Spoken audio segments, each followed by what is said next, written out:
শুভ সকাল সবাইকে। নমস্কার বন্ধুরা, জয় রাম। আজকে আমি গিয়েছিলাম রাম ঠাকুর মন্দিরে। রাম ঠাকুর মন্দিরে আজকে অধিবেশন ছিল, আর এবার রাম ঠাকুর মন্দিরে 25 বছর কমপ্লিট হলো। তো আমরা আজকে মন্দির গিয়েছিলাম। তো আমরা যখন গিয়েছিলাম তখন কীর্তন চলছিল, তো আমরা গিয়ে বসলাম।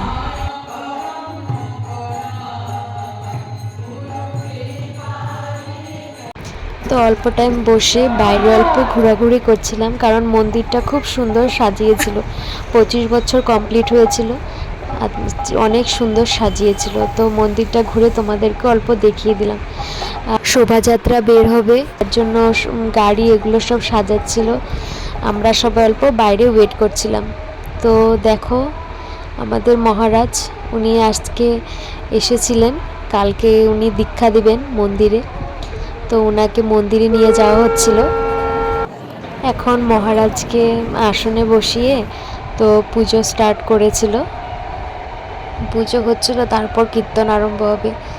কীর্তন যারা করবে তারা সবাই এসে পড়েছিলেন। তো ব্রাহ্মণে কিছু নিয়ম করছিল হয়তো।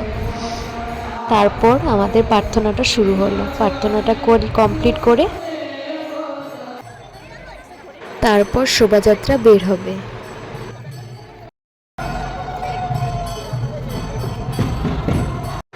এখন আমরা শোভাযাত্রার জন্য লাইন ধরছি।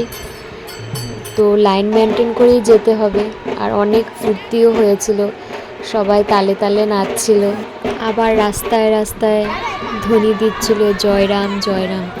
খুব ভালো লেগেছিল গিয়ে। আজকে অনেক ফুর্তি করতে পেরেছি আজকে গিয়ে।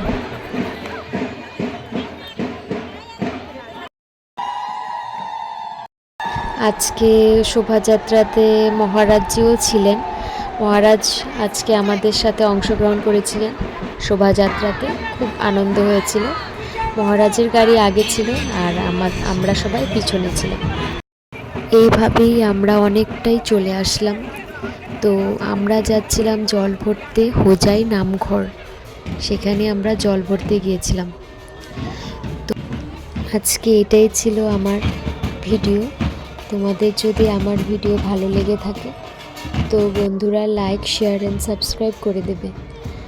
আর আমরা সবাই জল ভরতে গিয়ে সবাই দেখো লাইন দিয়ে দাঁড়িয়ে পড়েছে, সবাই জল নেবে।